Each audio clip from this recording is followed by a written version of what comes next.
The people have spoken, and the Speaker of the Pennsylvania House of Representatives has listened. Recently, Speaker Sam Smith introduced a bill to decrease the size of the House 25% from 203 members to 153.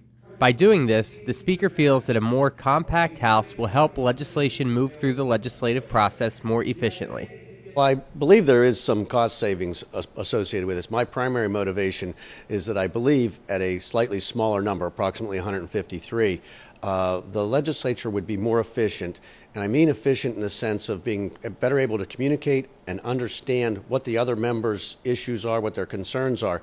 Not that that means you have to agree, but with understanding comes just a better product of the legislation that ultimately comes out, the end of the legislative pipeline. And I think we'd be more efficient in that sense.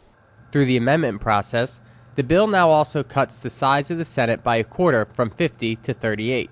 Many in the Republican caucus feel this is needed to tighten government spending and to ensure that vital legislation is passed in a timely manner. We're reducing the size of government, which is what we need to do. People will tell you that it's not going to be a dramatic decrease in spending, but anything that we can do to cut the size of government, anything that we can do to reduce spending is good.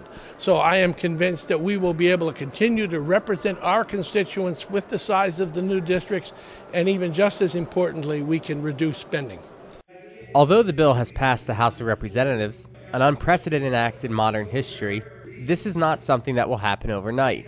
Because this change requires a constitutional amendment, both the House and Senate would need to pass this bill in 2 consecutive sessions, followed by a referendum voted on by the people. If enacted, the new legislative maps would be in place for the 2022 legislative election.